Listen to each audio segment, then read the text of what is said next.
কি সুন্দর কথা বলতেন, মানুষকে কিভাবে বুঝাইতেন, এইভাবে দরদ মাখা তাফসীর। উনি হলেন তাফসীরুল কোরআন মাহফিলের রূপকার। কথা বলেন ঠিক কি? আমরা যত বক্তাই ওয়াজ করি সবাই আল্লামা সাঈদী হুজুরকে ফলো করি, তার ক্যাসেট শুনে আমরা ওয়াজ করি। কথা বলেন না কেন ভাই? যতই শুনি ওনার মতো আমরা বলতে পারবো, ওনার মতো বক্তার হবে ভাই? মিজানুর রহমান আজহারী ভাইয়ের জনপ্রিয়তা আছে, কিন্তু আল্লামা সাঈদীর মতো কেউ হবে না। সাঈদী একজন শত বছরে এমন মানুষ, আর এই সোনার দেশে আসবে কিনা আমরা জানি না। আহারে, ওনাকে জামাতের আমির ডক্টর শফিকুর রহমান বলেছেন যে আল্লামা সাঈদী হুজুরের সাথে যখন দেখা হইতো উনি আমাকে দুইটা কথা বলতেন, যে ভাই আমার দুইটা স্বপ্ন, আল্লাহ যদি আমাকে জেলখানা থেকে বের করে দেয়, আমি জেলখানা থেকে বের হতে চাই দুইটা স্বপ্ন নিয়ে। এক নম্বর, আল্লাহ যদি আরেকবার উন্মুক্ত ময়দানে কোরআনের একটি আয়াতের তাফসীর করে যদি আমি আমার দেশবাসীকে শোনাইতে পারতাম, এটা আমার এক নাম্বার আশা। আল্লাহু আকবার বলে আমি আর একটা বার উন্মুক্ত পরিবেশে দেশের মানুষকে কোরআনের একটা আয়াতের আলোচনা শুনাইতে চাই, এরপরে আমার মৃত্যু হলে আফসোস নাই। আর আমার দুই নাম্বার আশা, আল্লাহ যদি আমাকে কখনো জেলখানা থেকে বের করে, আমি জীবনে একটা বারের জন্য হলেও আল্লাহর ঘরে গিয়ে সিজদায় পড়ে আল্লাহ তাআলার শুকরিয়া আদায় করব। কিন্তু এই সোনার মানুষদের জীবনের শেষ আশা পূরণ হয় না। আল্লাহ তো তার বিশেষ বান্দাদের জন্য কিছু আশা, ভরসা, ভালোবাসা রিজার্ভে রাখে। আল্লাহ হয়তো এর চাইতে উত্তম পুরস্কার তাকে দিবেন। কথা বলে ঠিক কিনা? আল্লাহ আল্লাহ কোরআনের বাক্যে আল্লামা সাঈদী হুজুরের কবর আল্লাহ জান্নাতের বাগান বানায় দেন। আল্লাহ তাকে জান্নাতের উচ্চ মাকাম দান করেন। জোরে বলুন আমিন। মুফতি আমির হামজাকে যারা ষড়যন্ত্র করে জেলখানায় বন্দী করেছিল, আজকে মুফতি আমির হামজার সম্মান কমেছে না বেড়েছে? লক্ষ লক্ষ মানুষ তার মাহফিলে যায় মানুষ। কথা বলে ঠিক কিনা? আল্লামা মামুনুল হক শাইখুল হাদিস ইবনে শাইখুল হাদিস, তার মাহফিলে লোকজন কমেছে না বেড়েছে? এইজন্য আলেমদেরকে জেলে ভরে দেশ থেকে বিতাড়িত করে কখনো এই দেশের মানুষের মন থেকে মুছে ফেলতে পারবেন না, কারণ এই দেশের মানুষ আলেমদেরকে কলিজা দিয়ে মহব্বত করে। ডক্টর মিজানুর রহমান আজহারী ভাই 4.5 বছরের বেশি সময় দেশের বাইরে ছিলেন, এরপরে দেশে এসে যেই যে কোরআনের মাহফিলে কথা বলতেছেন, জনপ্রিয়তা কমেছে না বেড়েছে? আগে মানুষ হইতো 2 লাখ 3 লাখ, এখন তার মাহফিলে লোক হয় 20 লাখ 25 লাখ। আল্লাহু আকবার বলে, লিল্লাহি তাকবীর। মুলক মনে থাকবে না? আর যদি আপনারা ওইভাবে বলেন বাংলা ভাষায় মুলুক বলেন, রাগ করতেছেন? মুলুক মুলুক। আর সঠিক উচ্চারণ করতে হলে কিভাবে? মুলক। মনে থাকবে তো ইনশাআল্লাহ। আল্লাহ কবুল করেন। জোরে বলুন আমিন। আল্লাহ রাব্বুল আলামিন বলেন, তাবারাকাল্লাযী বিয়াদিহিল মুলক ওয়া হুয়া আলা কুল্লি শাইইন কাদির। আমার আল্লাহ রাব্বুল আলামিন বলেন, মুহাম্মদ নিত্য সেই সত্তা যার হাতে সর্বময় কর্তৃত্ব, রাজত্ব পাওয়ার ক্ষমতা। তিনি হলেন সব বিষয়ের উপরে শক্তিমান, সব বিষয়ের উপরে একমাত্র ক্ষমতাবান। তিনি কে? আরেকটু জোরে বলেন কে? আসমানে ক্ষমতা চলবে কার? জমিনে ক্ষমতা চলবে কার? সকল ক্ষমতার চাবিকাঠি একমাত্র কার হাতে? আসমান আর জমিনে, এর মধ্যে কারো কি অংশীদার আছে? মালিক কে? লিল্লাহি মা ফিস সামাওয়াতি ওয়া মা ফিল আরদ। আকাশ আর জমিনের একচ্ছত্র মালিক আমার আল্লাহ। আল্লাহু আকবার বলেন। আল্লাহর চাইতে বড় কেউ আছে? ওয়ালাম ইয়াকুল লাহু কুফুয়ান আহাদ। আকাশ আর জমিনে আল্লাহর সমকক্ষ, আল্লাহর সমতুল্য আর কেউ নাই। আল্লাহর চাইতে বড় আর কেউ? কষ্ট হয়, কষ্ট হয়। আন্নাল কুওয়াতা লিল্লাহি জামিআ। সকল ক্ষমতার একমাত্র মালিক কে? সে আল্লাহ রাব্বুল আলামিন বলেন, তাবারাকাল্লাযী বিয়াদিহিল মুলকু ওয়া হুয়া আলা কুল্লি শাইইন কাদির। মহামান্বিত সেই সত্তা যার হাতে সর্বময় কর্তৃত্ব, রাজত্ব পাওয়ার ক্ষমতা। তিনি হলেন সব বিষয়ের উপরে শক্তিমান। তাহলে সকল ক্ষমতার একমাত্র মালিক কে? আরেকটু জোরে বলেন কে? অনেকে ভাবতেছেন হুজুর আমরা তো জানি বহু মানুষ দুনিয়ায় ক্ষমতায় আছে, রাখি আপনাদের এলাকা থেকে একটা ছেলে যদি ঢাকায় চাকরি করে, একটা বাসায় যদি সে থাকে, ওর পরিচয় হলো কি? ভাড়াটিয়া। ওই বাসায় কিছুদিন যদি থাকে, পরিচয় কি ভাই? ভাড়াটিয়া। এ পৃথিবীর ভূখণ্ডে আল্লাহ কাউকে 5 বছর, কাউকে 10 বছর, কাউকে 20 বছর ক্ষমতার চেয়ারটা ভাড়া দেয়, ওদের পরিচয় হলো ভাড়াটিয়া। ওরা কেউ স্থায়ী ভাবে ক্ষমতায় থাকতে পারবে না। এদিকে খেয়াল করেন, পুরো পৃথিবীর ক্ষমতা একমাত্র আল্লাহর হাতে। কথা কয় না? আল্লাহর চাইতে বড় ক্ষমতাধর কেউ নাই। সকল ক্ষমতার একমাত্র মালিক, একটু জোরে বলেন, সকল ক্ষমতার একমাত্র মালিক, সকল ক্ষমতার চাবিকাঠি একমাত্র আল্লাহর কুদরতি হাতে। আল্লাহু আকবার বলেন। যারা বলে ক্ষমতার উৎস জনগণ, ওরা পান দিয়ে ফুলে। ক্ষমতার উৎস জনগণ না, ক্ষমতার উৎস কে? জোরে বলেন কে? এই যে পুরো পৃথিবীতে যাদেরকে আল্লাহ তাআলা ক্ষমতা দেন, সেই কথা আল্লাহ তাআলা বলতেছেন, ক্ষমতা দেওয়ার মালিক কে? আল্লাহ রাব্বুল আলামিন বলেন, কুলিল্লাহুম্মা মালিকাল মুলকি তুতিল মুলকা মান তাশাউ ওয়া তানজিউল মুলকা মিম্মান তাশাউ ওয়া তুইজ্জু মান তাশাউ ওয়া তুযিল্লু মান তাশাউ বিয়াদিকাল খায়র ইন্নাকা আলা কুল্লি শাইইন কাদির। সূরা আলে ইমরান আয়াত নাম্বার 26। আমার আল্লাহ রাব্বুল আলামিন জানিয়ে দিলেন, রাজত্ব দেওয়ার মালিক আমি আল্লাহ, ক্ষমতার চেয়ারে বসানোর মালিক কে? একটু চিল্লায়ে বলেন তো কে? ক্ষমতার চেয়ারে বসানোর মালিক।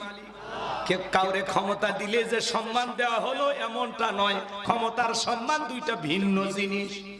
কথা কয় না?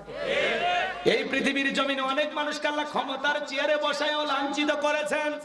যারা ক্ষমতার চেয়ারে বসে দাম্ভিকতা অহংকার করে, এমন মানুষ পৃথিবীতে এসেছিল, ক্ষমতার চেয়ারে বসে বাড়াবাড়ি করার কারণে আল্লাহ জুতার বাড়ি খাওয়ায় ক্ষমতার চেয়ার থেকে নামাইছে।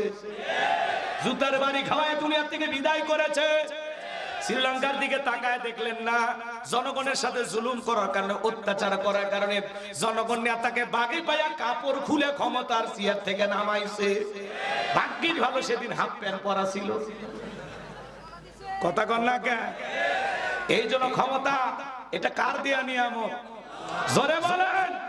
যারা মনে করে ক্ষমতা আল্লাহর দেয়া নিয়ামত আর জনগণের দেয়া আমানত, নিয়ামত পেয়ে আল্লাহর শুকরিয়া আদায় করে আর জনগণের আমানত সঠিকভাবে বুঝিয়ে দেয়, ইতিহাসের সোনালী পাতায় তাদের নাম লেখা থাকে।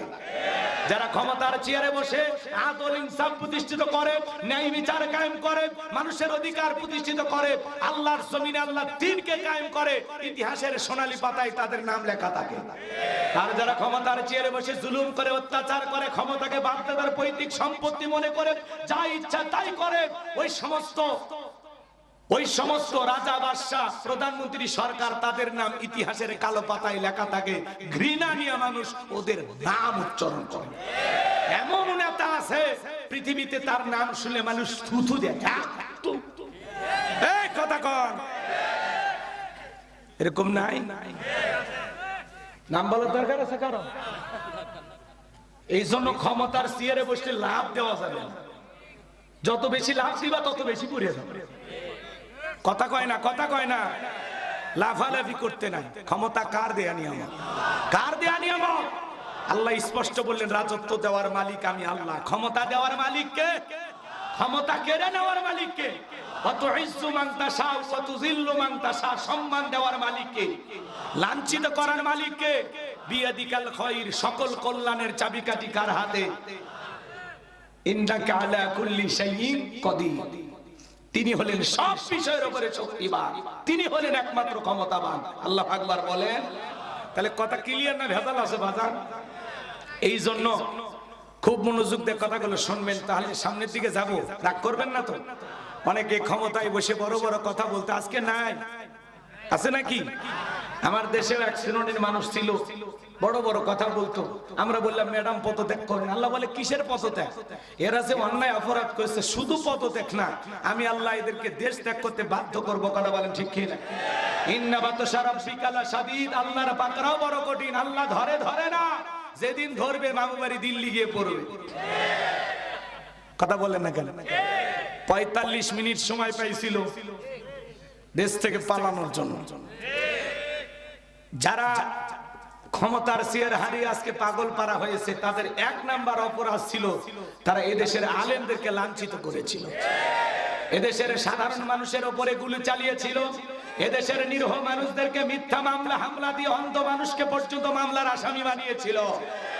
এই সরকারের পতন হওয়ার পিছনে একমাত্র কারণ ওলামায়ে ইকরামদের শরীরে হাত দেওয়া, আলেমদেরকে লাঞ্ছিত করতে গিয়ে আজকে তারা পুরো জাতির সামনে, পুরো বিশ্বের সামনে লাঞ্ছিত হয়েছেন। কথা বলেন ঠিক না? এই জন্য আমরা বলতে চাই, বিগত বছরগুলোতে যারা কোরআনের মাহফিলে বাধা দিয়েছিল, এখন আবার 2-1 জন নতুন করে শুরু করছে। আমরা বলতে চাই, তারা তাও 45 মিনিট সময় পাইছিল।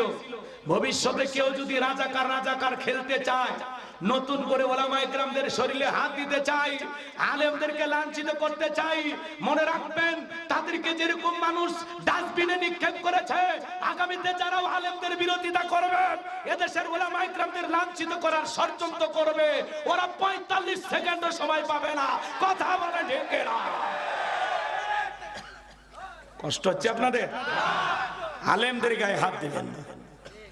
বাক স্বাধীনতা থাকতে হবে। কথা আমি বলবো, চুরি করবেন বলা যাবে না, ডাকাতি করবেন বলা যাবে না, দুর্নীতির জোয়ারে দেশটাকে ভাসিয়ে এদেশের মানুষের রক্ত চুষে খাবেন বলা যাবে না।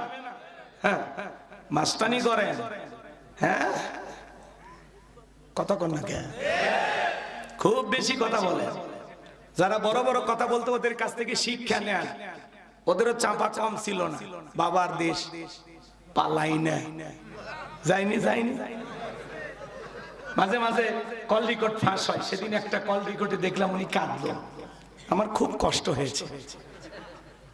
বলে এভাবে দেশ থেকে আসবো আমি কখনো ভাবিনি।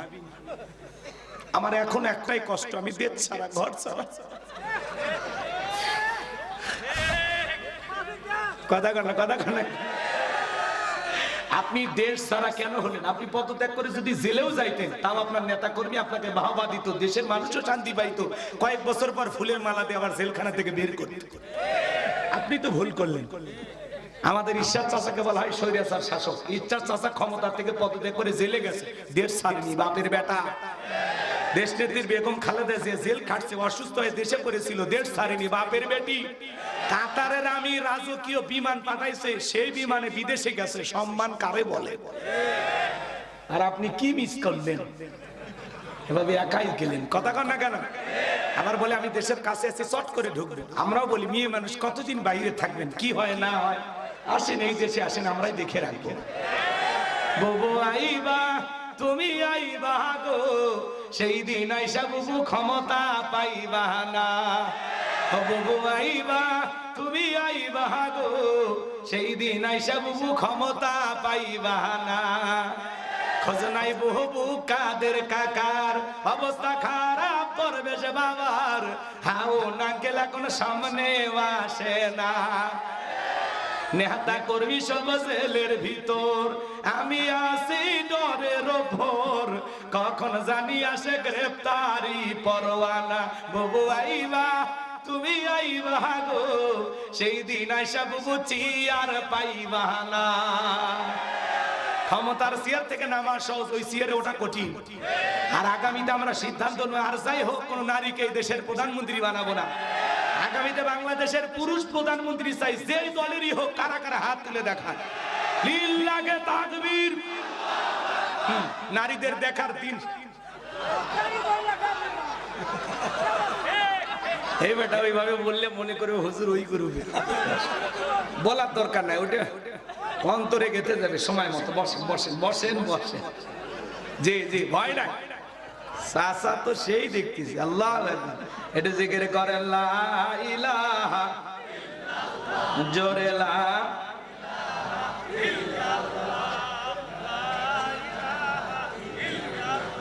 জোরে লা ইলাহা ইল্লাল্লাহ, জোরে লা ইলাহা ইল্লাল্লাহ, জোরে লা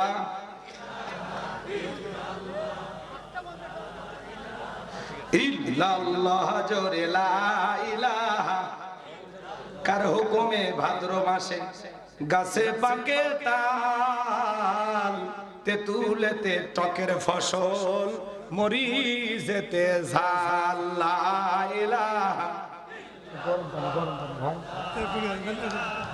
ইল্লাল্লাহ, জোরে লা,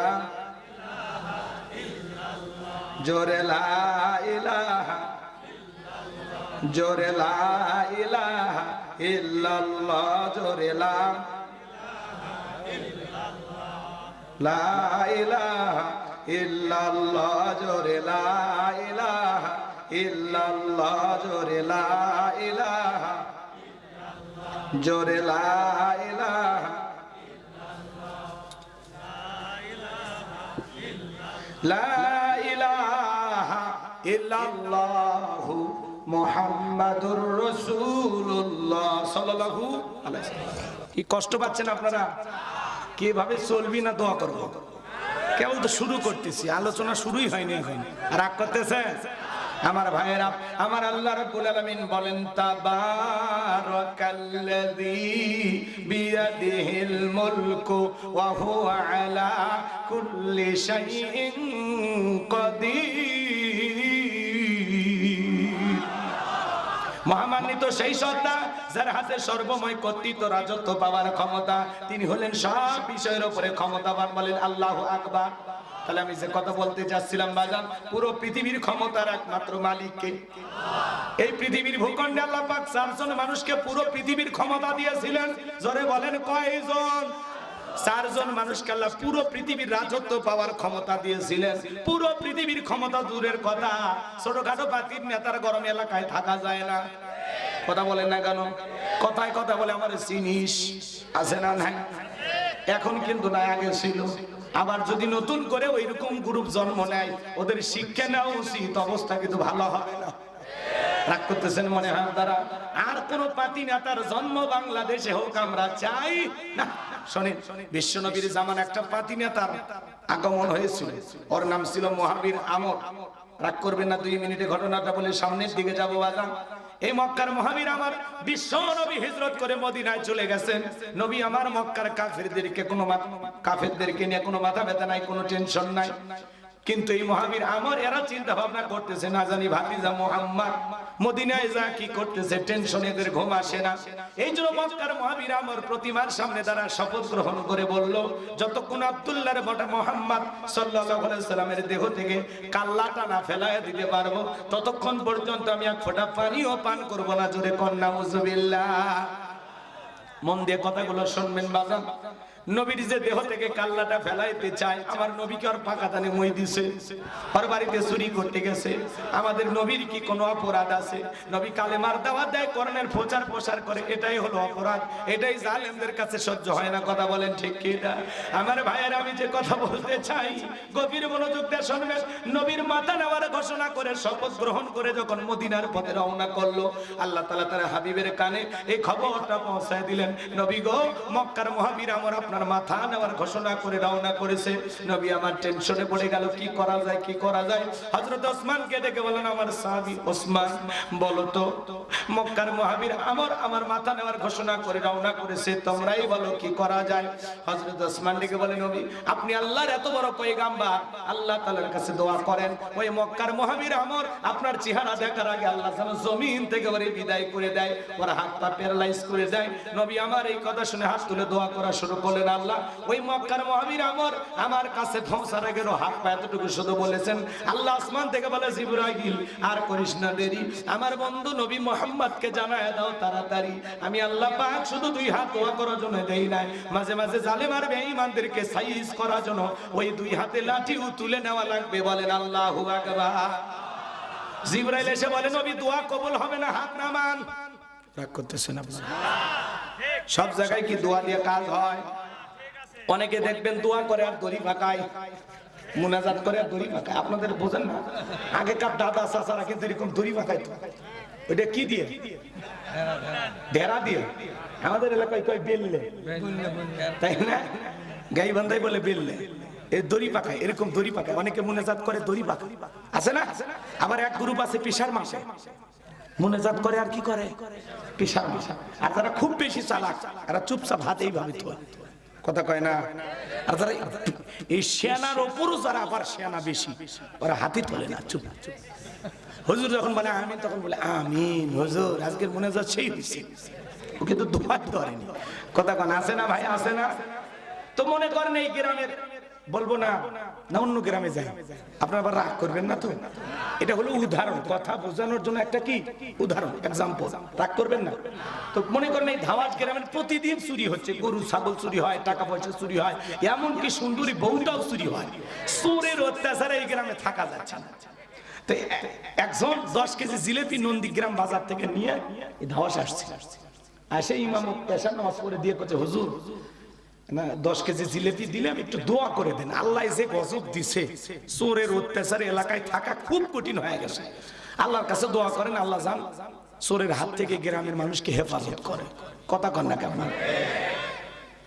তো এইবার হুজুর 10 কেজি জিলেপি পায়ে হাত তুলে দোয়া করে, আল্লাহ চোরের হাত থেকে গ্রামবাসীকে হেফাজত করো। চোরও জিলেপি খাওয়ার আশায়, জিলেপির গন্ধ পাইয়া মসজিদে হাজিরে কয় আমিন আমিন আমিন, কথা কয় না কেন? তাহলে বলেন তো বাজান, নবী আমার ডেকে বলে আলী রে, খালি হাতে দোয়া করে কাজ হবে না। ওসমান তোমার বাড়িতে কি তরবারি আছে? হযরত ওসমান ডেকে বলে নবী আমার বাড়িতে একটা তরবারি আছে 27 ইঞ্চি লম্বা। নবী আমার ডেকে বলে যাও ওসমান তরবারিটা নিয়ে আসো। এখন তো তরবারির কথা শুনলেই বলবে জঙ্গি জঙ্গি, আসলে বাংলাদেশে কোনো জঙ্গি না, ওরা জঙ্গির নাটক সাজাইতো, আর জঙ্গির পরিচালক ছিল আসল মানুষ। নাম বলবো দরকার নেই, নাম নিতে লজ্জা লাগে, ভয় না বেটা, লজ্জা লাগে, রাগ করতেছে। বাংলাদেশে কোন জঙ্গি না, ওরা জঙ্গির নাটক সাজায়, কথা কি বুঝছে? ওদের নাম যত নিবেন তত ওদের প্রচার হবে, দরকার আছে কি? কারা এগুলো নাটক সাজাইতো? বিগত 16 বছর যারা ক্ষমতার চেয়ারে বসেছে, তাই তো বলি এত জঙ্গি কোথা থেকে আসে? হঠাৎ করে এখানে জঙ্গি বিশাল বাড়ি ঘেরাও করে রাখে, বলে সারা রাত অভিযান চলে, দেখা যায় কয়েকটা দাঁড়িয়ে বলে আগে ভাগেই ভিতরে ঢোকায় রাখে দিয়ে মানুষের আতঙ্ক। বাংলাদেশের মানুষও বুঝাইতো যে অলি গলি জঙ্গিতে ভরে গেছে, আমরা ক্ষমতা থাকলে জঙ্গি নিধন করব, না হলে তোমরা একেবারে শেষ হয়ে যাবা। এলে নাটক ইস্যু তৈরি করতো, মানে ওরা জঙ্গির নাটক, বিভিন্ন নাটক তৈরি করিয়া পাবলিককে ওই দিকে দৃষ্টিপাত করতো যে এইদিকে তাকাও জঙ্গি ধরছে, আর এদিকে ক্ষমতার 2 বছর 4 বছর 5 বছর কেটে যায়, বছরের পর বছর ক্ষমতায় থাকে, কখন যে 16 বছর হচ্ছে আমরা জানি না, কথা কয় না। এই জন্য বাজান ওদেরকে সেনা বড় দায়, সামনের দিকে যায় মজা পাবেন, যে কথা আমি বলতে চাচ্ছিলাম।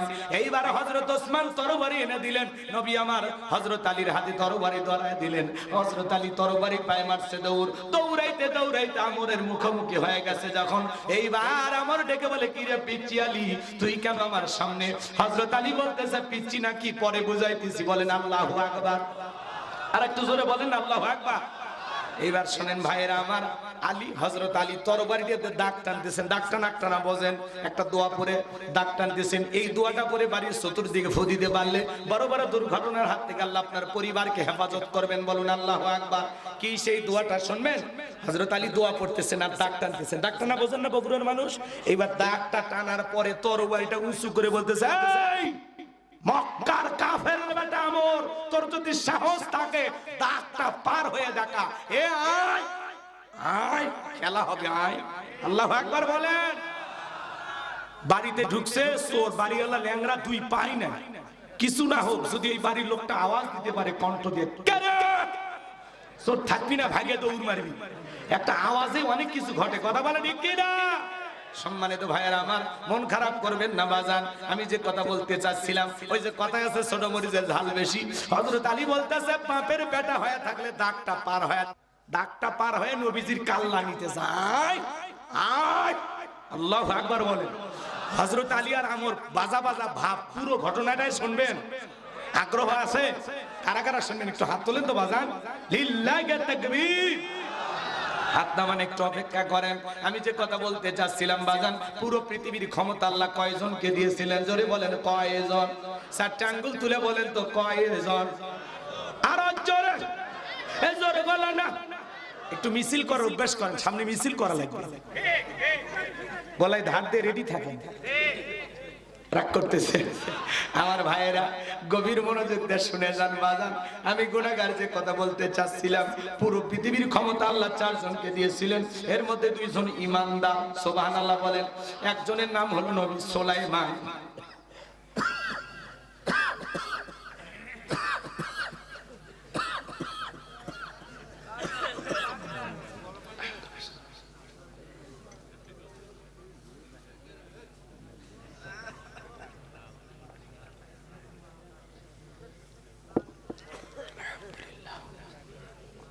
সম্মানিত ভাইয়েরা আমার, আমি যে কথা বলতে চাচ্ছিলাম, হৃদয়ের কান পেতে কথাগুলো শোনেন। 2 জন ঈমানদার, এর মধ্যে একজন নবী সুলাইমান, যাকে আল্লাহ রাব্বুল আলামিন পুরো পৃথিবীর রাজত্ব পাওয়ার ক্ষমতা দিয়েছিলেন। নবী সুলাইমান আলাইহিস সালামকে আল্লাহ পাক এমন এক রাজত্ব দান করেছিলেন বাজান, পৃথিবীর আর কোন মানুষকে এরকম রাজত্ব আল্লাহ তাআলা দান করে নাই। চিৎকারে মেরে বলুন সুবহানাল্লাহ। নবী সুলাইমানকে আল্লাহ পাক তখ্তের একটা সিংহাসন দিয়েছিল, বাতাসকে ওয়াদার করা মাত্রই যেখানে ইচ্ছা সেখানেই বাতাস উড়িয়ে নিয়ে যাইতো। বলুন সুবহানাল্লাহ। রাগ করেন নাকি আপনারা? এখন জাহাজ গাড়ি হাওয়ায় চলে, ও তো কলেরই বিধান। একদিন বিনা কলে হাওয়ায় চলতো নবী সুলাইমান, মোরা সেই মুসলমান। এখন জাহাজ গাড়ি হাওয়ায় চলে, ও তো কলেরই বিধান। একদিন বিনা কলে হাওয়ায় চলতো নবী সুলাইমান, মোরা সেই মুসলমান। যদি বলেন মারহাবা। নবী সুলাইমানের রাজত্বের কাহিনী যদি বলতে চাই 2-3 ঘন্টা সময় লাগবে, ওইদিকে আমার যাওয়ার সুযোগ হবে না। 1 নাম্বার, নবী সুলাইমান আলাইহিস সালামকে আল্লাহ পাক পুরো পৃথিবীর রাজত্ব বাদশাহী ক্ষমতা দান করেছিলেন। 2 নাম্বার, বাদশা জুলকারনাইনকে আল্লাহ পাক পুরো পৃথিবীর রাজত্ব পাওয়ার ক্ষমতা দিয়েছিলেন। এই বাদশা জুলকারনাইনকে আল্লাহ পাক 1 নয় 2 নয় পৃথিবীর ভূখণ্ডে 1600 বছর হায়াত দিয়েছিলেন। বলুন সুবহানাল্লাহ। ইয়াজুজ মাজুজের ঘটনা আপনারা শুনেছিলেন, যে বিশাল প্রাচীর নির্মাণ করে দিয়েছিলেন যেই বাদশা, সেই বাদশার নাম বাদশা জুলকারনাইন। আল্লাহু আকবার। সেই ইতিহাসগুলো আমি আজকে আর বলবো না আপনাদের সামনে, বলতে গেলে লম্বা হয়ে যাবে, সারা রাত আলোচনা করে শেষ হবে না। তাহলে 2 জন ঈমানদার, একজনের নাম নবী সুলাইমান, আরেকজনের নাম বাদশা জুলকারনাইন। আর 2 জন কাফেরকে আল্লাহ পাক পুরো পৃথিবীর রাজত্ব বাদশাহী দান করেছিলেন। এর মধ্যে একজন কাফেরের নাম বাদশা বখতেনাসর। জোরে বলেন কিনা?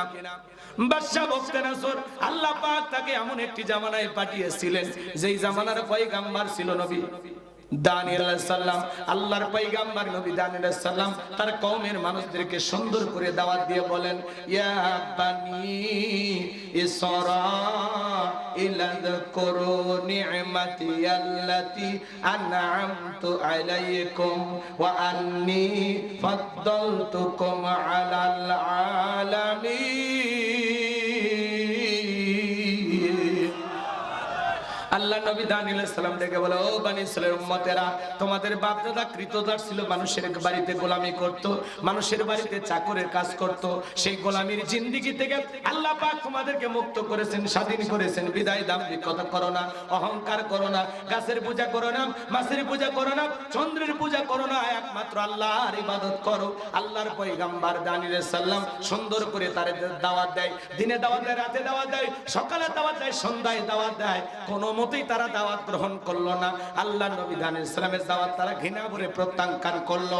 আল্লাহর নবী দানিয়েল আলাইহিস সালাম দাওয়াত দিতে দিতে ক্লান্ত হয়ে ডেকে বলে, কওমের মানুষেরা শুনে নাও, জেনে নাও, কোন জাতির মানুষ যদি দাম্ভিকতা করে, অহংকার করে, খোদাতুরি হয়ে যায়, আল্লাহ পাক তখন ওই জামানার মানুষের উপরে 2 ধরনের আযাব আর গজব পাঠায়। 1 নাম্বার হলো আসমান জমিনের গজব আর আযাব দিয়া আল্লাহ তাদেরকে ধ্বংস করে দেয়, আর না হয় তাদের ভাগ্যে জালেম শাসক পাঠায়া দেয়। দেশের জনগণ হবে যেমন, নেতাও হবে তেমন। আমি কি একটু তুলে ধরবো? সামনে গেলে মজা পাবে। সম্মানিত ভাইয়েরা আমার, আল্লাহ নবী দানিয়েল আলাইহিস সালামের দাওয়াত যখন তারা গ্রহণ করলো না, তখন আল্লাহ পাক ওই বনি ইসরাঈল উম্মতদেরকে সাইজ করার জন্য বাদশা বখতেনাসরকে পাঠায়া দিল। বনি ইসরাঈল উম্মতরা ছিল ঠেটা, সহজে কথা বিশ্বাস করতো না। নবীরা যদি বলতো আল্লাহর আযাব আসবে, বলে আগে আযাব নিয়ে আসেন। খুব চালাক ছিল। কথা কি বলছেন? নবীর কথা যখন কর্ণপাত করলো না, তখনই আল্লাহ পাক বাদশা বখতে নাসরকে তাদের ঘাড়ে চাপায়া দিলেন। বাদশা বখতে নাসর ক্ষমতার চেয়ারে বসার পরে হাজার হাজার নিরপরাধ মানুষদেরকে জেলখানায় বন্দী করলো। শুধু তাই নয়, আল্লাহ নবী দানিয়েল আলাইহিস সালামকেও জেলখানায় বন্দী করেছে এবং তার ৭০,০০০ উম্মতকেও জেলখানায় বন্দী করেছে। তাহলে নবী মানুষ কোন জায়গায়? একটু আসতে বলেন, শুনলে তো আপনাদের ধরে নিয়ে যেতে পারে না। বলেন না একটু জোরে, নবী কোন জায়গা? নবী যদি জেলখানায় যায়, আজকে যারা নায়েবে রাসূলের ভূমিকা পালন করবে, কোরআন সুন্নাহর হক দাওয়াত দেবে, সঠিক পথে মানুষকে আহ্বান করবে, তাদেরকে মাঝে মাঝে নবীদের মতো জেলখানায় যাওয়া লাগবে। কারণ নবী নাই তো, এই নায়েবে রাসূলদেরকে ওরা টার্গেট করবে। যখন দেখবে এদের কথা শুনে লক্ষ লক্ষ মানুষ আসে, তখন তাদের বিরুদ্ধে ষড়যন্ত্র করবে, মিথ্যা অপবাদ দিয়ে জেলখানায় পাঠানোর ষড়যন্ত্র করবে। কোন শয়তানও বিশ্বাস করবে না যে আল্লামা সাঈদী হুজুর ধর্ষণ করতে পারে। তিনি নাকি ৩০০ নারীকে ধর্ষণ করছে। এক নারীকে সাক্ষী হিসেবে আদালতে নিয়ে আসা হয়েছিল, তাকে বলা হয়েছে, এই হুজুর বলে, হ্যাঁ তো তোমার জন্ম কত সালে? কয় ৭৫ সালে। জন্ম ৭৫ সালে, ধর্ষণ হয়েছে ৭১ সালে। স্বপ্নেও সম্ভব? রাগ করতেছেন আপনারা? বিশ্বনবীকে শিহাবে আবু তালেবের ভিতরে ৩ বছর তারা বন্দী করে রেখেছে। কথা বলে না কেন? পৃথিবীর শ্রেষ্ঠ মানুষটা গাছের লতা পাতা খেয়ে জীবন ধারণ করেছিলেন। সেই রাসূলের রেখে যাওয়া পথে যখন ওলামা ইকরাম ডাকে, শিহাবে আবু তালেবের রাসূল ৩ বছর ছিলেন। আর আমাদের কোরআনের পাখি আল্লামা সাঈদী হুজুরকে ওরা ১ নয় ২ নয় ১৩ বছর বন্দী করে রাখলো। ভারতের ইশারায় পরিকল্পিতভাবে তাকে হত্যা করে বিদায় করা হয়েছে। কথা বলে ঠিক না? কি হাসিটা ছিল, এখনো ভুলতে পারি না আমরা। কি হাসি! এই হাসি দেওয়া মানুষ এইভাবে চলে যেতে পারে, এটা মানা যায় না। নিজের মা বাবা মারা গেলেও মানুষ এতটা কাঁদে না আল্লামা সাঈদী হুজুরকে হারিয়ে যতটা কেঁদেছে। কথা বলে ঠিক না? আল্লামা সাঈদীর লাশ দেহটা যখন তারা ধুয়ে দিচ্ছিল, আরে কিভাবে গালে মুখে চুমা খায়। সেই আল্লামা সাঈদী হুজুরের জানাজা পর্যন্ত ওরা ঠিক মতো পড়তে দিত না, বাধা দিত। ১ বছর সময় লাগেনি, ১ বছর সময় লাগেনি। আল্লামা সাঈদী হুজুরকে যারা বিদায় করে দিয়েছিল, আজকে তারা ক্ষমতার চেয়ার হারিয়ে দেশ ছাড়া হয়েছে। ১ বছরও লাগেনি, ১ বছরও লাগেনি। এই জন্য বাজার জুলুম করতে নাই। হেরে যাবে ওদের হিংসা, জিতে যাবে আমাদের ভালোবাসা। মন্তব্য করে গন্তব্য ঠেকানো যায় না। ষড়যন্ত্র করে এদেশের মানুষের মন থেকে আলেমদেরকে আপনারা মুছে ফেলতে পারবেন না। যারা আলেমদেরকে মুছে ফেলতে আসবে, ওরা ইতিহাসের পাতা থেকে মুছে যাবে। কথা বলেন লিল্লাহি তাকবীর। আমার ভাইয়েরা, লম্বা আমি করব না বাজান, সামনের দিকে যাই। আমি গুনাহগার যে কথা বলতে চাচ্ছিলাম, আল্লাহর নবী দানিয়েল আলাইহিস সালাম তার উম্মতদেরকে ডেকে বলে, কি ব্যাপার? কই গেল তোমাদের অহংকার? কই গেল তোমাদের সুখে থাকার দিন? আজকে তো ঠিকই জালেম শাসক হারে চেপেছে, জেলখানায় বন্দী করেছে, এখন তোমাদের কই গেল ভালো থাকার দিন? উম্মতের কাঁধে আর ডেকে বলে, পয়গাম্বর আপনার কথা যে দিবালোকের মতো সত্য হবে আমরা বুঝতে পারি না। ও নবী, আর গাছের পূজা করব না, মাছের পূজা করব না, চন্দ্রের পূজা করব না, সূর্যের পূজা করব না, একমাত্র আল্লাহর ইবাদত করব। আপনি যা বলবেন এখন থেকে আমরা তাই করব। শুধুমাত্র জেলখানা থেকে মুক্তি পাওয়ার ব্যবস্থাটা করে দেন। আল্লাহ নবী দানিয়েল ডেকে বলে, শোনো, সত্যি যদি তোমরা তওবা করে ফিরে আসতে চাও, আল্লাহর গোলামিতে লিপ্ত হয়ে সারাটা জীবন কাটাইতে চাও, তাহলে আমি গভীর নিশীথে রাত 12টার পরে যখন আল্লাহ বলে ডাক দেব, আমার সঙ্গে সবাই ঘুম থেকে জাগ্রত হয়ে আল্লাহ বলে ডাক দিবা। একমাত্র আল্লাহই পারে বাদশা বখতে নাসরের জেলখানা থেকে মুক্ত করার ব্যবস্থা করে দিতে। আল্লাহ নবী দানিয়েল আলাইহিস সালাম রাত 12টার পরে আল্লাহ বলে ডাক দিয়েছেন। আপনারা একটু চিৎকার মেরে ডাক দেন, আল্লাহ। জোরে জোরে, শরীরের সবটুকু আবেগ ভালোবাসা নিয়ে বলেন আল্লাহ। আরেকবার বলেন আল্লাহ। আল্লাহু আকবার। হার্টে কোনো সমস্যা থাকলে আল্লাহ দূর করে দিবে। ডাকতে এত কৃপণতা করেন কে? চিৎকার মেরে ডাকতে। আমার ভাইয়েরা গভীর মনোযোগ দিয়ে শুনবেন বাজান। আল্লাহ নবী দানিয়েল আলাইহিস সালামের ডাকে সাড়া দিয়ে তার ৭০,০০০ উম্মত ঘুম থেকে জাগ্রত হয়েছে। সবাইকে নিয়ে আল্লাহ নবী দানিয়েল আলাইহিস সালাম সিজদায় লুটিয়ে পড়লেন, চোখের পানি ছেড়ে দিয়ে কান্না করতে লাগলেন। আল্লাহর কাছে দোয়া করে বলেন, আল্লাহ আমার উম্মতেরা ভুল করেছে, অন্যায় করেছে, তারা ফিরে আসতে চায় তোমার পথে। আল্লাহ আমার উম্মতদেরকে আপনি মাফ করে দেন। এখন থেকে তারা একমাত্র আপনার গোলামি করবে, আপনার ইবাদত করবে। আল্লাহ গো দয়া করে আপনি আমার উম্মতদেরকে মাফ করে দেন। নবী দানিয়েল আলাইহিস সালাম যখন কাকুতি মিনতি সহকারে চোখের পানি ছেড়ে আল্লাহ তাআলার কাছে দোয়া করতে লাগলেন, আল্লাহ তাআলা দোয়া মঞ্জুর করলেন। ডেকে বলে, পয়গম্বর কান্না করতে হবে না, অচিরে আমি বাদশা বখতিয়ার জেলখানা থেকে মুক্ত করার ব্যবস্থা করে দেব। বলুন আল্লাহু আকবার। ওই রাত্রিতে বাদশা বখতিয়ারকে আল্লাহ পাক এমন একটা ভয়ঙ্কর মারাত্মক স্বপ্ন দেখায়া দিয়েছেন। স্বপ্ন দেখে বাদশা চিৎকার মেরে উঠছে। আশেপাশে যারা সিকিউরিটি দিত, নিরাপত্তা কর্মী ছিল, যারা বাদশাকে পাহারা দিত, ওরা দৌড়ে এসে বলে, নেতা এত জোরে চিৎকার মারলেন, ব্যাপারটা কি? বলে, চেহারার দিকে তাকায় দেখো, আমি কি আতঙ্কে আছি, কতটা ভয় পেয়েছি। যাও এই রাজ্যের মধ্যে যত স্বপ্নের তাবির কারক আছে, স্বপ্নের ব্যাখ্যা বলতে পারে, ওদেরকে সবাইকে আমার দরবারে নিয়ে আসো।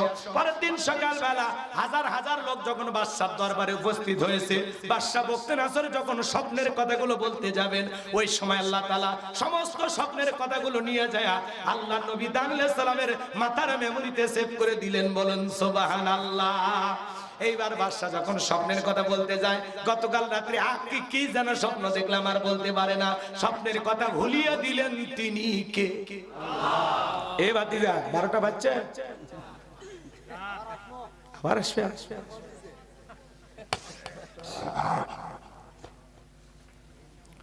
রাগ করতেছেন আপনারা? আপনাদের টাইম এখনো আছে, আধা ঘন্টার পরে আমার এর মধ্যেই হয়ে যাবে ইনশাআল্লাহ। রাগ করতেছেন? লিল্লাহি তাকবীর। মাঝে মাঝে একটু আওয়াজ দিবেন, তাহলে ঘুম ধরবে না। জিমাচ্ছেন আপনারা? কি জিমাচ্ছেন? তাকবীর দেন, লিল্লাহি তাকবীর। এদিকে শোনেন আমার ভাইয়ের, আমি যে কথা বলতে চাচ্ছিলাম, এইবার বাদশা যখন স্বপ্নের কথা ভুলে গেল, তখন ডেকে বলে, জনগণ শোনো, গতকাল রাত্রে স্বপ্নে কি দেখেছি, স্বপ্নের কথাও তোমাদেরকে বলতে হবে, স্বপ্নের ব্যাখ্যাও তোমাদেরকে বলতে হবে। জনগণ ডেকে বলে, বাদশা এ তো পাগলামি কথা, স্বপ্ন দেখেছেন আপনি, আমরা কিভাবে বলবো? বাদশা কি স্বপ্ন দেখেছে দেশের জনগণ কি জানে? এটা কি বলা সম্ভব? কথা কন না কেন? আপনারা স্বামী স্ত্রী একখানে ঘুমান না, আপনার বউ স্বপ্নে কি দেখে আপনি জানেন? আপনার বউ যদি আপনার বাদ দিয়ে আর একটা ছেলের হাত ধরে পার্কে যা ঘোরাঘুরি করে, টের পাইলে কি করতেন? ইরে বাবা, চাচা মানে পিট যাবা। যদি টের পাই লাঠি দিয়ে পিটাবে চাচা। বউ মারলেন না, বউ মারার জিনিসটা ভালোবাসার জিনিস। কথা কয় না, কথা কয় না জি। বউয়ের মুখে মারবেন না, পিঠে মারবেন না, মাথায় মারবেন না, পেটে মারবেন না। বইয়ের মারার জায়গা কই? মাজা থেকে নিচ পর্যন্ত। কি দিয়ে? কোদালের দাগ, রড না, 1 বিঘা মেসওয়াক পরিমাণ। কথা কি বুঝতে পারতেছেন? কারো বউ যদি মোটা হয় আর ওই পান্টি নিয়ে যদি মারবে যান, ও আট্ট হাসি দিবে, ওরে যতই বিটান ও বলবে কাতু কুতু লাগতেছে। কথা কন ঠিক না? তার মানে বউ মারার জিনিস না। আল্লাহ বলেন, তুমি যে তোমার বউকে পিটাইলা, রাতের বেলায় কি তুমি তোমার স্ত্রীর কাছে যাবে না? তখন কি তোমার লজ্জা করবে না? তার মানে কি? বউ মারার জিনিসটা, বউ হলো ভালোবাসার জিনিস। আল্লাহু আকবার বলে। যারা যৌতুক লোভী এরা বউকে পিটায়। এক বেয়াদব বউরে শেষ কায়দায় পিটাতে। মানুষকে কেন পিটায়? কই পিটাবো না? এই বেহানারির বাবা 1.5 লাখ টাকা দেওয়ার কথা, মাত্র 1 লাখ টাকা দিয়েছে, আমি এখনো 50,000 টাকা পাই। ও শ্বশুর বাড়ির থেকে মনে হয় হালখাতার টাকা পায়। এরকম লোক আছে না? না। আমি চট্টগ্রামের আজকে একটা ঐতিহাসিক বিবাহ দেখলাম, সোশ্যাল মিডিয়া আপনারা দেখেছেন, নিউজটা ছড়িয়ে পড়েছে, ভাইরাল হয়েছে। বিয়ে আপনার খরচ আমাদের। কি অনুষ্ঠানটা দেখছেন না? কথা কয় না। বিয়ে আপনার খরচ আমাদের। একটা ফাউন্ডেশনের উদ্যোগে থেকে 16 জন দম্পতির বিবাহের আয়োজন তারা করেছেন। আমাদের প্রিয় ভাই আব্দুল হাই মোহাম্মদ সাইফুল্লাহ ওই প্রোগ্রামে উপস্থিত ছিলেন। আল্লাহু আকবার বলেন। এই যে 16 জন দম্পতি তাদের বিবাহ সম্পূর্ণ করা হলো, এটা ওই সম্পূর্ণ ওই ফাউন্ডেশনের খরচ। তারা এদের বিবাহ করতে যা যা লাগে সব দিয়েছে। আলহামদুলিল্লাহ। এদের বসবাস করার জন্য যদি এ লাগে, আপনার প্রয়োজনে আসবাবপত্র, খাট তোষক যা যা লাগবে ঘর সাজায় দিয়েছে, আলহামদুলিল্লাহ বলেন।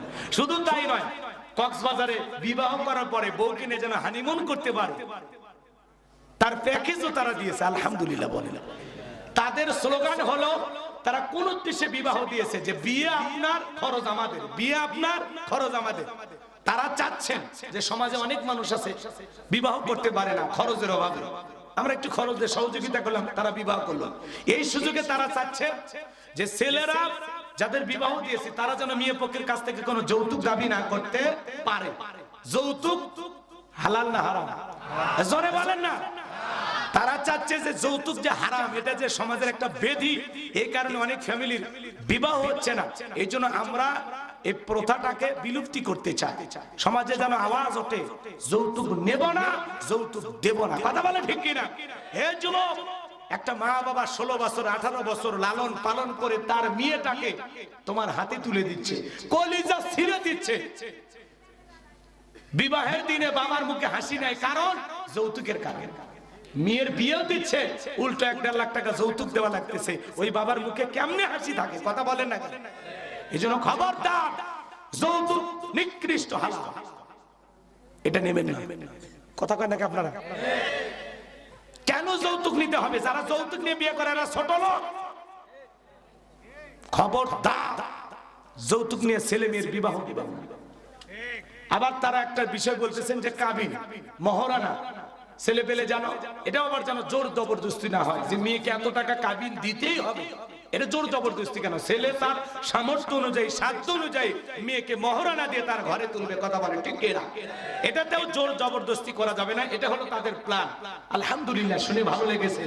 তারা ইসলামের এই দুইটা স্লোগান সামনে রেখেছে, যে স্ত্রীর হক মহারানা বুঝিয়ে দিয়ে ঘরে তুলতে হবে এবং যৌতুক নামের এই নিকৃষ্ট হালাল সমাজ থেকে বিলুপ্তি করতে হবে। কথা বলে ঠিক কিনা?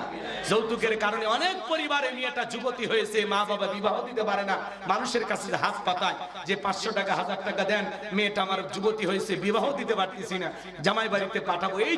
এই যে সমাজে একজন হাত পাততেছে তার মেয়েটাকে বিদায় করে দেওয়ার জন্য, এমন সমাজ তো আমরা চাই না। কথা বলে ঠিক কিনা? কেন একজন বাবা মেয়ে যুবতী হয়েছে বিবাহ দেওয়ার জন্য হাত পাতবে? কেন? কেন? হ্যাঁ যুবক, বিয়ে করো, 1 টাকা যৌতুক নিও না, স্ত্রীর মহারানা দিয়ে ঘরে তোলা, আল্লাহ বরকত দিবে। হালাল সম্পর্ক হালাল ভাবে উদ্বোধন করতে হবে, এর মধ্যে যেন হারাম মিশ্রিত না। কথা কয় না? বিয়ে ইবাদত, সেখানে যৌতুক কেন নিচ্ছেন? এই যৌতুকের কারণে কত পরিবার নিঃস্ব হয়ে যায়। জামাই বাড়িতে টাকা দিতে দিতে দিতে শ্বশুর ফকির হয়ে যায়। কথা বলে 1 মাস পর পরই যৌতুক দেওয়া লাগে। ও সাজন, ওরা যে খায় না, ছোট লোক যে ওরা, শ্বশুর বাড়ির থেকে এইভাবে জোর করে জবরদস্তি করে খাওয়ার চাইতে ভিক্ষা করে খাওয়া। বলে আমাদের 500 জন 300 জন আসবে। বাপ রে বাপ, অমুক বংশের লোক, আমরা এত সারা বরযাত্রী যাই, কি চাপায়া দেয়। কথা বলে না? যে বিয়েতে যত খরচ কম, সেই বিয়েতে তত বরকত বেশি। সুবহানাল্লাহ কোন? এই জন্য যারা কন্যা পক্ষের উপরে জোর করে বলে আমাদের 50 100 200 লোক আসবে, না হলে আমরা যাব না, এরা আসলে খায় না। এইভাবে জোর করে একটা মেয়ে পক্ষের উপরে জুলুম না করে ভিক্ষা করে খাওয়া। হাসেন না চাচা, এটা হাসির কথা নয়। বা রাগ করেন কেন? কন্যা পক্ষের লোকজন যদি বলে ভাই আমি 20 জন 10 জন, আলহামদুলিল্লাহ, পারলে আপনার ছেলের বিয়ে না 5টা গরু দিয়ে 5000 কে খাওয়ান, আপত্তি নাই। অনুষ্ঠান হবে ছেলের বাড়িতে। হ্যাঁ, কার বাড়িতে অনুষ্ঠান করো, দেখি কত টাকা আছে তোদের, খাওয়া, মানুষকে খাওয়া। রাগ করতেছেন? তাহলে তারা যে এই যে স্লোগান দিয়েছেন, বিয়ে আপনার খরচ আমাদের, এই যে স্লোগানটা ভালো লাগছে না? তারা আবার রংপুর বিভাগে আসবে, এইভাবে বিভিন্ন বিভাগে তারা কার্যক্রম চালিয়ে যাবে যে যৌতুক নেবেন না এবং মহর দিয়ে এই যে সমাজে যেন প্রত্যেকটা নারী তার অধিকার ফিরে পায়, এই জন্য তারা কাজ করবে। আমরাও চাই এই সমাজের প্রত্যেকটা পরিবার থেকে এই আওয়াজ উঠুক যে যৌতুক নিয়ে আমি আমার ছেলেকে বিবাহ করাবো না, ইনশাআল্লাহ। পারলে মেয়ের হক মহরানা আল্লাহ দিয়ে ফরজ বিধান পালন কইরা ছেলের বউকে ঘরে তুলবো। আল্লাহ যেন আমাদের হেদায়েত দান করেন। একটু চিল্লা বলেন আমিন। কাঁচা পায়খানা খাওয়া যেমন হারাম, কন্যা পক্ষের কাছ থেকে জোর করে যৌতুক নেওয়া তেমনি হারাম। তো জীবনে তো ওটা খাইলেন না, এটা খেতে মজা লাগে না? আল্লাহ যেন হেদায়েত দান করেন। চিল্লা বলেন আমিন। কথা পরে ওয়াজের মাঝখানে কথা বলে কথা হারিয়ে দেবে। শোনো শোনো শোনো সম্মানিত ভাইয়েরা আমার, আমি যে কথা বলতে যাচ্ছিলাম বাজান গভীর মনোযোগ দিয়ে কথাগুলো শোনেন। স্বপ্ন তো স্বপ্ন, বউ কি স্বপ্নে দেখে স্বামী জানে না, স্বামী কি স্বপ্নে দেখে বউ জানে না। মাঝে মাঝে স্বপ্নে দেখেন সাপ তারা করছে, ঘুমোতে গুটে সাপ খুঁজে পাওয়া যায় না। মাঝে মাঝে স্বপ্নে দেখেন বাড়িতে আগুন লাগছে, ঘুমতে গুটে দেখেন না বাড়ি ঘর সব ঠিক আছে। মাঝে মাঝে স্বপ্নে দেখেন আপনি মারা গেছেন, ঘুম থেকে উঠে দেখেন না বেঁচে আছে। স্বপ্ন তো স্বপ্নই। মাঝে মাঝে যুবকেরাও স্বপ্ন দেখবে, দেখবেন যারা অবিবাহিত যুবক নায়িকাদের ছবি দিয়ে পুরো ঘরটা সাজায় রাখছে, ঘুমানোর আগে ওই নায়িকাদের ছবি দেখে একবার নফল মনে করে। আছে না নাই? মনে মনে ভাবে আহারে নায়িকার মতো একটা বউ যদি পাইতাম জীবনটা ধন্য হয়ে যেত। ঘুমের ঘরে দেখো ওই নায়িকার বুকের উপর কথা বলে, ঠিক না? এখনকার যুবকেরা তো আপডেট হয়ে গেছে বাজার, নিজের বইয়ের মুখে খাবার তুলে খাওয়ায় না, বান্ধবীর মুখে খাবার তুলে খাওয়ায়, এমন দুষ্ট পোলাপান আছে না না? এই যুবকদেরকে নষ্ট করছে মোবাইল। মোবাইলের কারণে যুব সমাজের চরিত্র ধ্বংস হয়ে গেছে। আজকে তরুণ তরুণীরা যুবক যুবতী নষ্ট হয়ে যাওয়ার পিছনে ওদেরকে নষ্ট করার জন্য মা বাবারা হলো সবচেয়ে দায়ী, সবচেয়ে বেশি দায়ী। কথা বলেন, ছেলের হাতে টাচ মোবাইল দিয়েছে, রাতের বেলা রাতের 2টা 1টার দিকে ল্যাপের ভিতরে ঢুইকা দরজাটা লাগায় দিয়ে অশ্লীল ভিডিও দেখে, উল্টা পাল্টা গান শোনে। কথা বলেন না? মা বাবা দরজায় নক করলে তখন পড়ার ভান করে, বাংলাদেশের স্বাধীনতার যুদ্ধ হয়েছে 1971 সনে, আবার চলে যায়, আবার মোবাইলে ভিডিও দেখে। আসে না? ছেলে মেয়ের হাতে কখনো টাচ মোবাইল দিবেন না, বিবাহের পরে ওরা কিনে নেবে। কথা কয় না? আপনি কিনে দিলে পাপের ভাগী হবে না। ও যত উল্টাপাল্টা ভিডিও দেখবে আর পার্সেন্টেজ আপনিও পাবেন। ছেলে দেখে ভিডিও, বাপের অ্যাকাউন্টে পাপ জমা হচ্ছে। সুবহানাল্লাহ না? তাহলে আপনার ছেলে কি মনে করছেন ভালো ভিডিও দেখে? আজারি হুজুরের ওয়াজ শুনতেছে, হ্যাঁ আমি হামজার ওয়াজ শুনতেছে, নাকি উল্টাপাল্টা ভিডিও দেখে? কথা বলেন না কেন? এজন্য ছেলেদের হাতে বাটন ফোন দিবেন। বাটন বাটন বাটন ফোন দিলে পিরিতি করবে ভাবি না। কথা কন না কেন? তুমি যার লাগিয়া এমবি ভরো তার তো বাটন ফোন, কেমন করে বুঝবে রে সে, কেমন করে বুঝবে রে সে ডিজিটাল তোর মন। তুমি যার লাগিয়া এমবি ভরো তার তো বাটন ফোন, মেসেজ দিলে সেন্ড করে না, দেয় না তো রিপ্লাই, ভিডিও কলে বলবা কথা, ক্যামেরা তানাই রে ক্যামেরা। ডিজিটালাই যুগ জামানাই, ডিজিটালাই যুগ জামানাই, অ্যানালগ তার মন। তুমি যার লাগিয়া এমবি ভরো তার তো বাটন ফোন। প্রেম প্রীতি ভালোবাসা বিয়ের আগে নয়, মনের মধ্যে রাখো তুমি পরকালের ভয় রে, আল্লাহ তাআলার ভয়।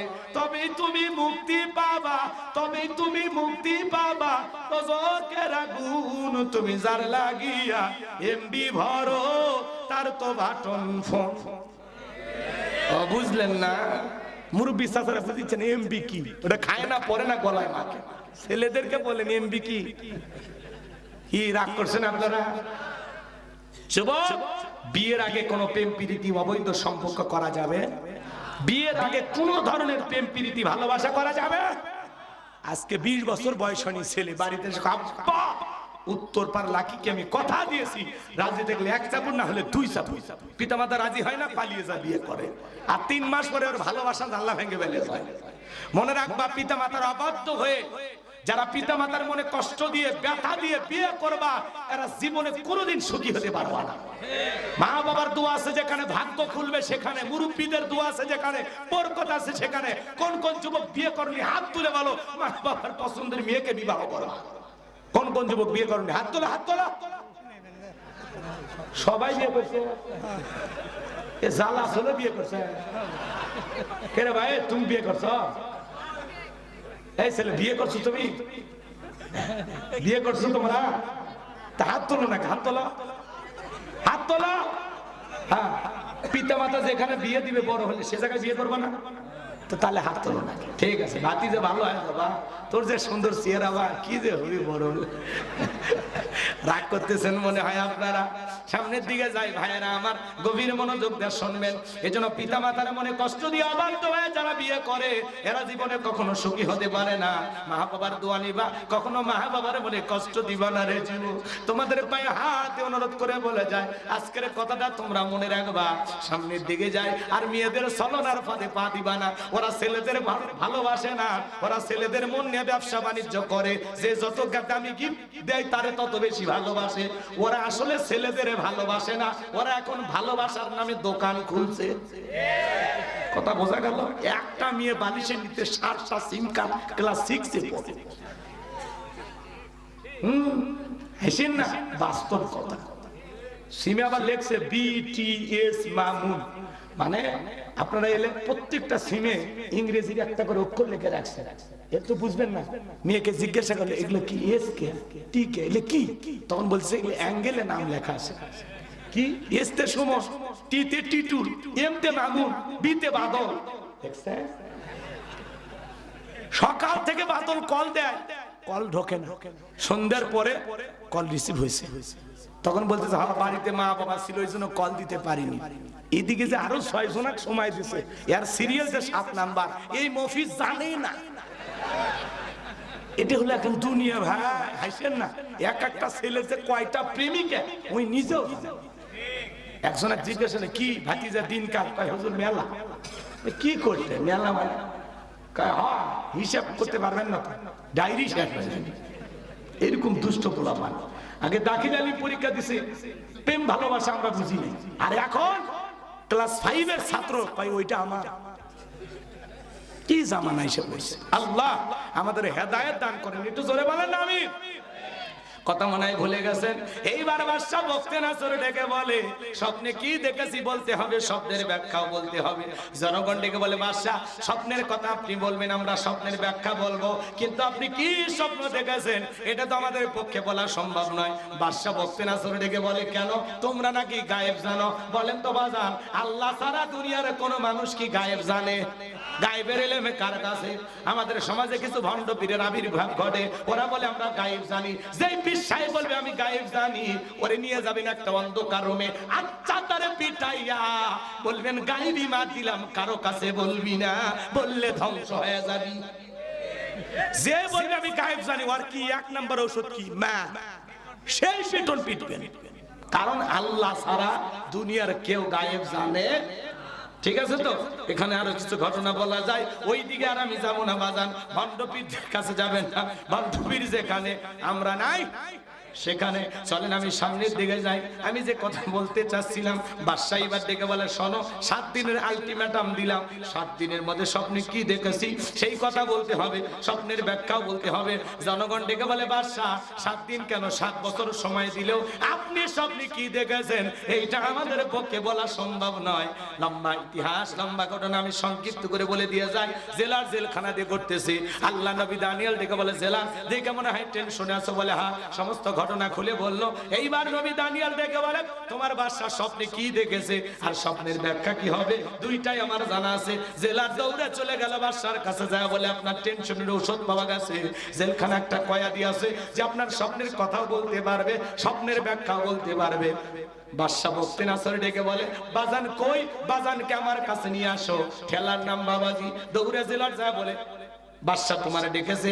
আল্লাহ নবী দানিয়েল ডেকে বলে, শোনো যাইতে রাজি আছি, আমার একটা শর্ত আছে। আমার 70,000 লোককে আগে জেলখানা থেকে ছেড়ে দিতে হবে, সবার শেষে আমি বের হব। জেলার দৌড়ে চলে গেল, যায় বলে, বাদশা যে আপনার স্বপ্নের ব্যাখ্যা জানে, স্বপ্নের কথা জানে, তার একটা শর্ত হলো 70,000 লোককে গ্রেফতার করা হয়েছে, ছেড়ে দেওয়া লাগবে। বাদশা ডেকে বলে, জেলার ওই বাজান যদি বলেন এই জেলখানা কেন, তামাম পৃথিবীর জেলখানার আসামি ছেড়ে দিতে রাজি। বাজান যা বলে তুমি তাই করো। এই এইবার আল্লাহর নবী দানিয়েল সালামের ৭০,০০০ উম্মতকে জেলখানা থেকে বের করে দেওয়া হলো। সবার শেষে আল্লাহর নবী জেলখানা থেকে বের হলো। এটা হলো নবীদের আদর্শ। নেতৃত্ব যদি শেখা লাগে নবীদের কাছ থেকে শিখতে হবে। আল্লাহু আকবার বলেন। আর আপনি কি করেন? নেতার পিছনে মিছিল করতে যান, অমুক নেতা অমুক নেতার মিছিল করেন না? নেতা বাসিয়া খান, ট্যাবলেট খান, ট্যাবলেট খান, ট্যাবলেট খান যেখানে, আমরা আছি সেখানে। ট্যাবলেট খান কবরে, তোমরা কেন করে? নেতার সাথে মিছিল করতে গিয়ে বগুড়া ৭ মাথার থেকে ১০৫ জনকে পুলিশ গ্রেফতার করে নিয়ে গেল। নেতার কাছে তো জেলখানা সকালে ঢুকে বিকেলে বের হয়, কিন্তু আপনি গরিব জনগণ, রিক্সা চালান, ভ্যান চালান, মাঠে কাজ করেন, একদিন রোজগার না করলে আপনার পরিবারের লোকজনের মুখে খাবার ওঠে না। নেতা যদি ভালো হইতো ডেকে বলতো, শোনো আমার একটা কর্মী জেলখানায় থাকা অবস্থায় আমি নেতা জেলখানা থেকে বের হব না। এই গরিব মানুষগুলো ভালোবেসে মিছিল করতে আসছে, আগে এদের জামিনের ব্যবস্থা কর। কি বোঝেন না? যাত্রার পিছনে মিছিল করার সুযোগ নেই। যেই নেতা আপনার বিপদে কাঁদবে, আপনার সুখে হাসবে, আপনার দুর্দিনে আপনার পরিবারের পাশে দাঁড়াবে। আপনার 6 মাস 1 বছর জেল হয়ে গেছে, আপনার সন্তানদের মুখে খাবার তুলে দিবে, আপনার পরিবারের বাজারের ব্যাগ বহন করে ঘরে তুলে দিবে, এমন রাজনীতি করা লাগবে। আপনি যাত্রার পিছনে লাভ দিয়ে পরিবারকে বিপদে কেন ফেলতেছেন? কি কথা ক্লিয়ার না ভেদা? যেই নেতা আপনার জন্য জীবন দিতে রাজি, আপনিও তার জন্য জীবন দিতে রাজি।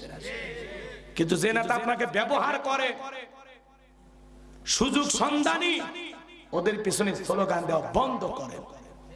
কি কথা কয় না? ওগরে মানুষ কি ওয়াজ বুঝে না? কথা একটু কম কবার ওয়াজ করে আপনি হাদিয়া পাবেন, আমরা কে কথা কম, তাই নাকি? তাহলে বাজান, যাত্রার পিছনে স্লোগান দেওয়া যাবে। নেতা ধরলে বুঝতে শুনে নেতা ধরা লাগবে, যে এই নেতা আমার যদি কিছু হয় আমার পরিবারের পাশে দাঁড়াবে কি না।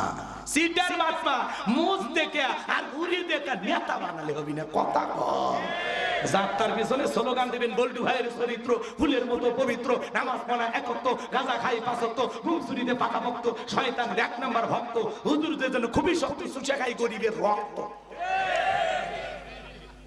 পোস্টারে লেখা আছে গরিবের বন্ধু, ভোট দিয়ে দেখেন গরিবের কয় নাম্বার শত্রু। কথা কন।